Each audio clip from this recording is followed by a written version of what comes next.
and more than 8,000 kilometers of roads smashed, more than 3,000 kilometers of railway track devastated and damaged, standing crops worth billions of dollars gone, and about 2 million houses completely or partially damaged.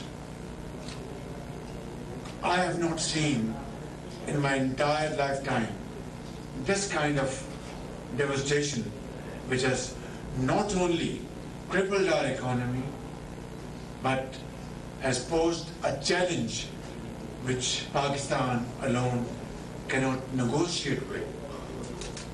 $30 billion is the loss to our economy. And I'm very grateful to Secretary General of the United Nations, to multilateral institutions like IMF, World Bank, and UNDP, AIIB, and friendly countries around the globe who came to our rescue and to support us. But as I speak, we have already spent about $400 million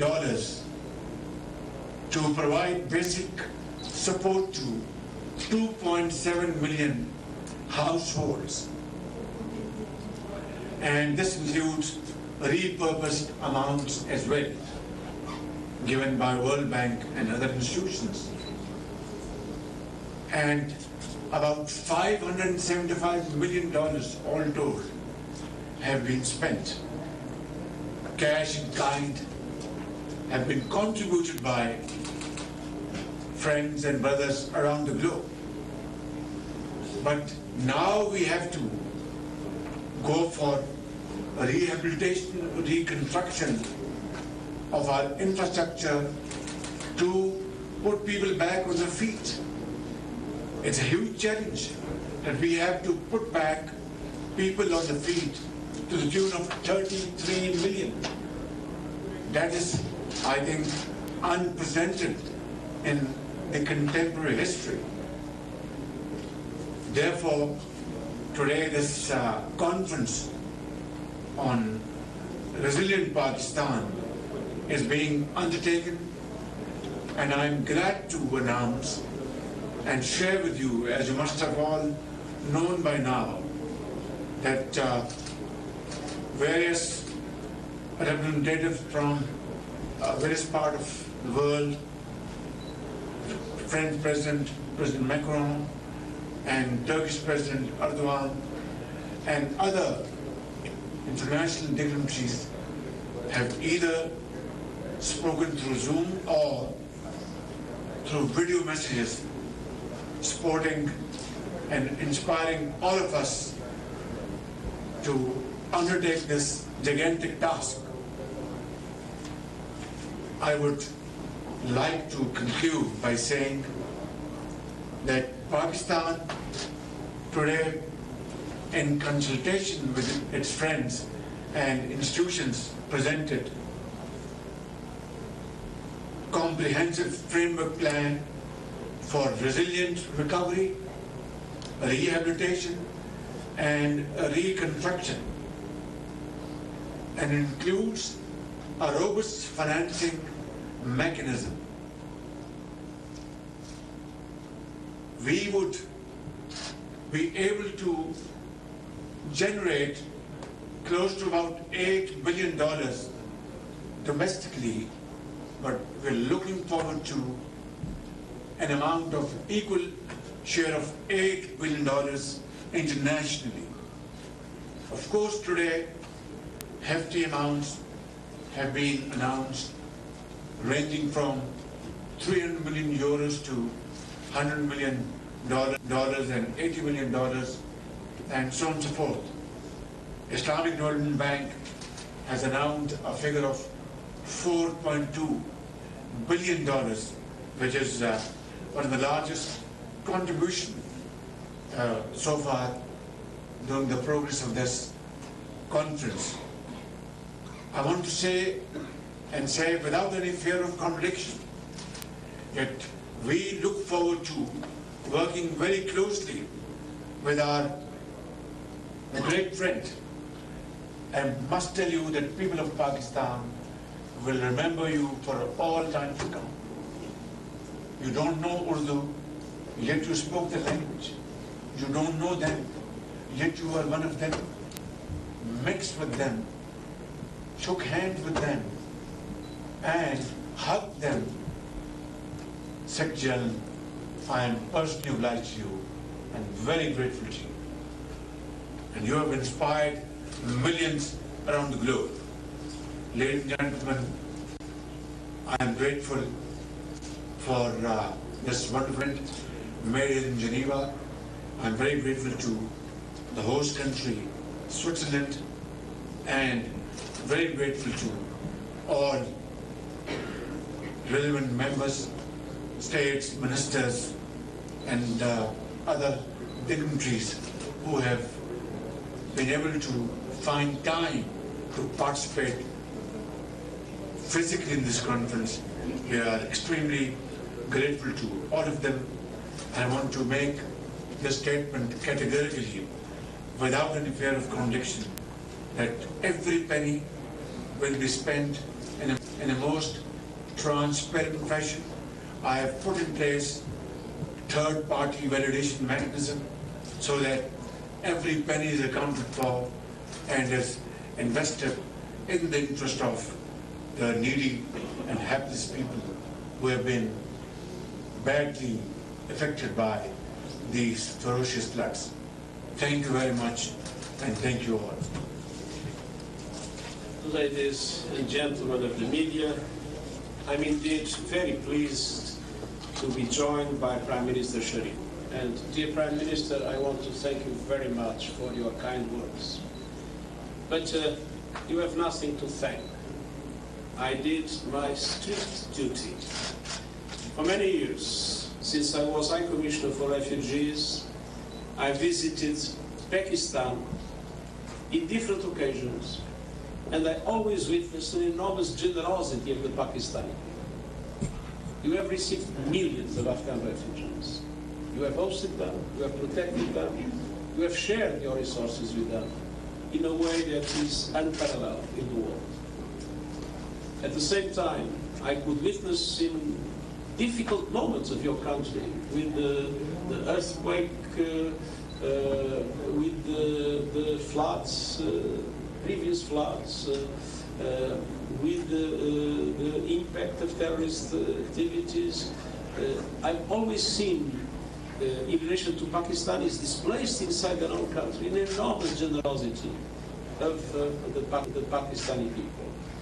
And so it is the duty of the international community to correspond to that generosity, expressing the full solidarity with Pakistan in this moment of truth.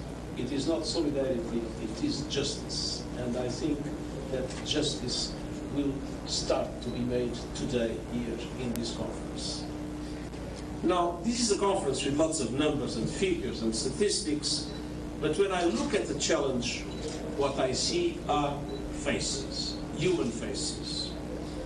I hear stories like the ones I heard when I visited Pakistan in September. Stories of lost lives, lost jobs, lost crops, lost homes, lost communities. And stories of sacrifice, generosity, and solidarity. Now, this conference is focused on resilience. And I've seen resilience time and time again from the women and men of Pakistan. From enduring the scourge of natural disasters and terrorism, to Pakistan's long and proud history of welcoming, protecting, and supporting millions of Afghan refugees currently living in Pakistan. But that spirit of generosity and resilience needs to be matched with support for resilience from the global community. And it needs to happen in three fundamental ways.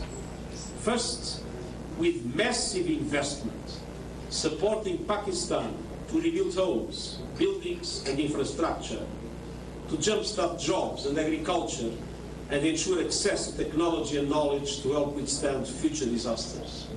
And I hope this conference will be the beginning of this massive investment. Second, with revolutionary action on finance. In addition to natural disasters, Pakistan is also a victim of the man-made disaster of a morally bankrupt global financial system. A system that denies middle-income countries debt relief and concessional financing to invest in resilience and recovery, and that must change. I renew my call to global leaders and multilateral development banks to join forces and develop creative ways for developing countries to access debt relief and concessional financing when they need it most. And third, resilience requires meaningful climate action now. If there is any doubt about loss and damage, go to Pakistan. You'll see loss and you'll see damage, and you'll see our common future. The decision taken at COP27 in Sharm el-Sheikh on loss and damage must be implemented. And developed countries must also deliver on their commitment to double adaptation finance and provide $100 billion annually in support to the developing world. But, ladies and gentlemen of the press, we are on the road to climate ruin. The 1.5 degree warming limit, universally agreed as the only way to safeguard our planet and our future, is on the verge of collapse. The risk is an irreversible collapse of the 1.5 degree goal. Moving as we are moving, we will get to 2.8 degrees of increased temperature. Imagine what will happen in Pakistan and everywhere in the world if things do not change. Now, as global greenhouse gas emissions continue to rise, we are all in danger. Today it's Pakistan, tomorrow it could be in your country. And I am deeply frustrated that global leaders are not giving this life or death emergency the action and the investment it requires. Because words are not enough. Without action, climate catastrophe is coming for all of us. So, dear Prime Minister, I stand with you and we stand with Pakistan.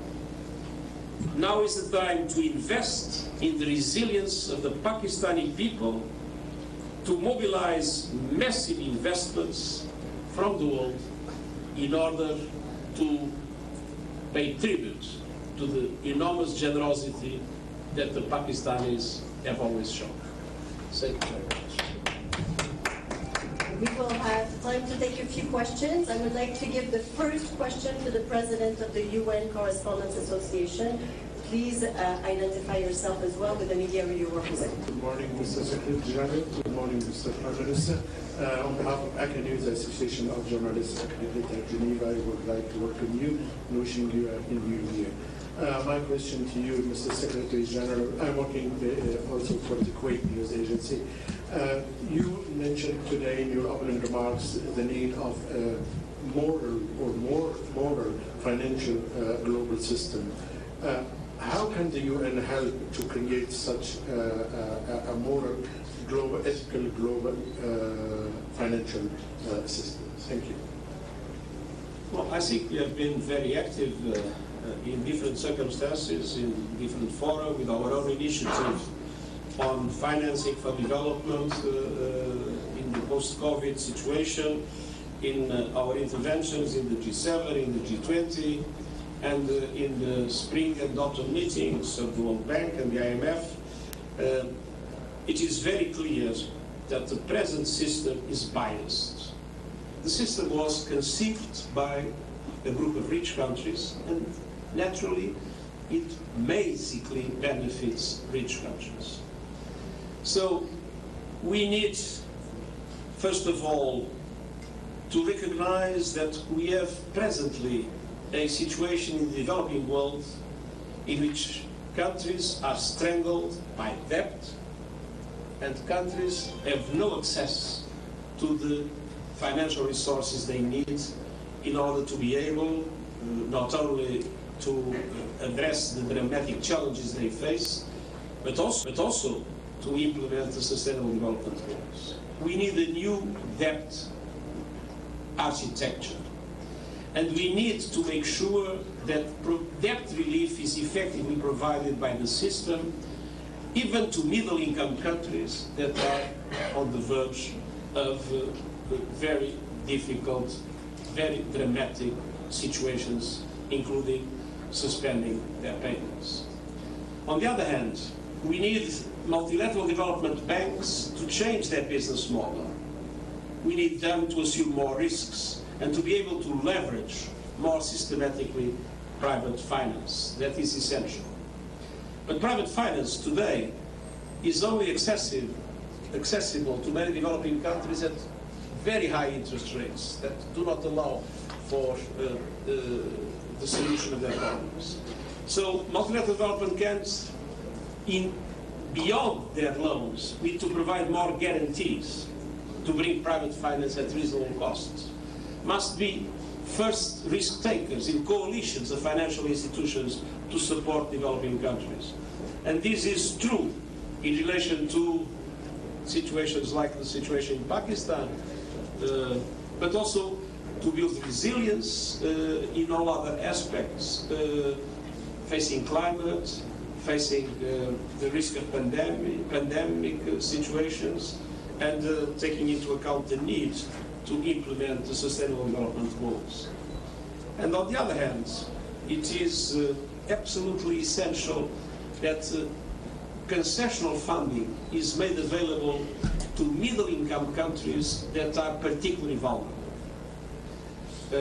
When a least developed country graduates, that graduation brings with it a cost, the loss of concessional funding.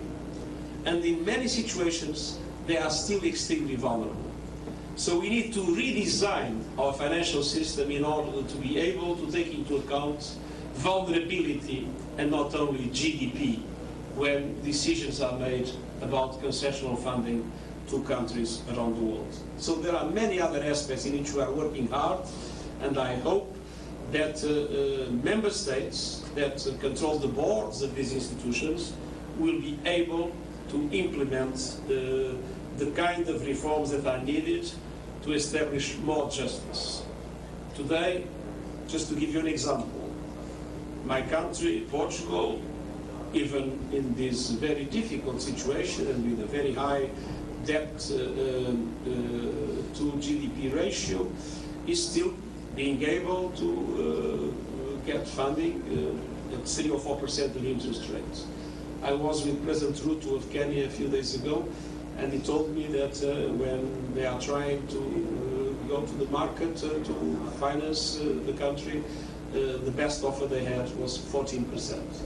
It shows that there is a basic injustice in today's system and that we need effective reform. Let me go to Ash Television. Eunice. Yeah. My question is Prime Minister Sharif, and I will ask in my own language, in Urdu. Sir आपने शहबाज शरीफ sir माजी में हमारे जब भी आफत वगैरह आई और fund हमें मिले तो हमेशा देखा है कि उसकी शफाफियत के हवाले से सवाल उठाए गए, लेकिन ये बड़ी अच्छी और खुशहाल बात है कि अभी आपने बात की है कि हमने इसके हवाले से थर्ड पार्टी के हवाले से हमने उस पर काम किया है, और क्या इसकी मज़ीद आप तफसील बताएंगे? This is in my speech today, that these programs, through joint collaboration and with international support, will be undertaken in a very transparent fashion. I said in my speech that since I believe in this mechanism, therefore I had given clear instructions to my team that independent third-party validation will be part and parcel of this program. All these interventions will be undertaken under these conditionalities.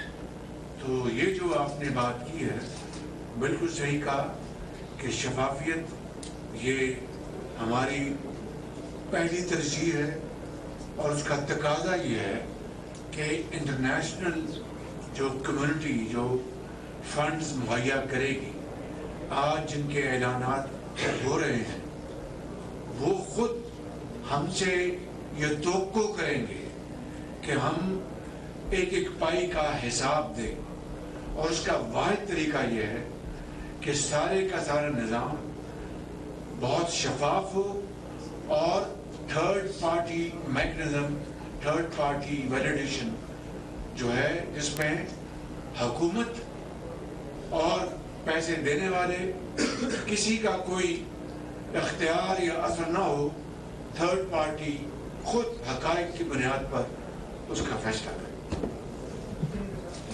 Let me now go to AFP. I think the microphone is making its way to you.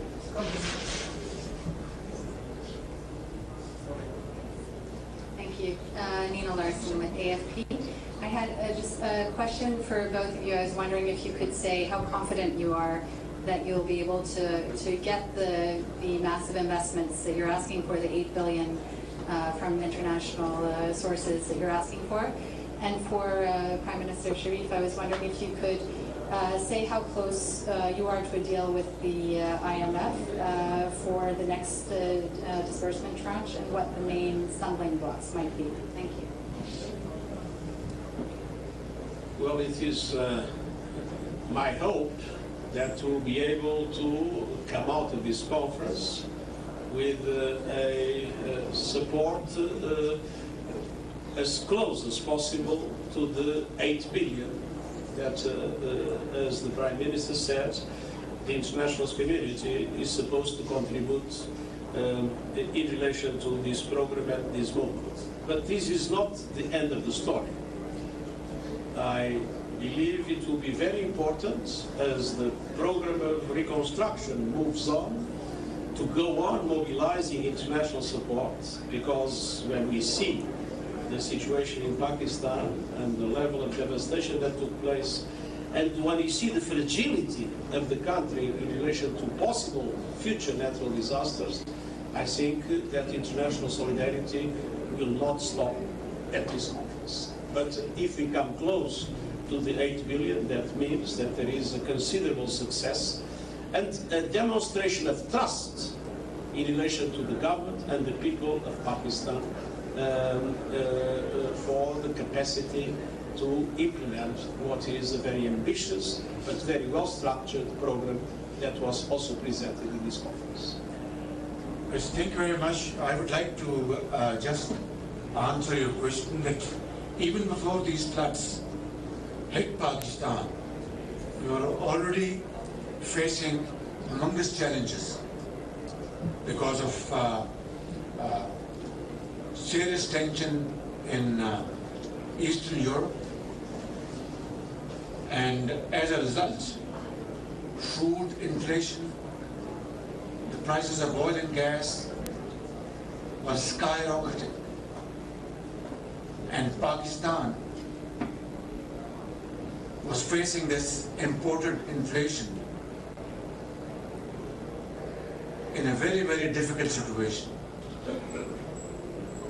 And how could you expect that after the floods hit Pakistan and almost destroyed everything, that we would pass on this imported inflation on the common man, and he or she will accept it without even a squeak? That is unnatural. And that is also not in line with the norms of justice and fair play, that the rich can enjoy both the worlds, whether the prices of oil touch $200 a barrel or $30 a barrel, and a poor man who is able to meet these two ends with great difficulty, you will expect that he will absorb this price hike without any protest and agitation. That is not human, strategy. That is not normal. It is absolutely abnormal. Yet we had to again connect with IMF and resurrect that agreement which was violated by the previous government and accept even harsher conditionalities. So that is our challenge.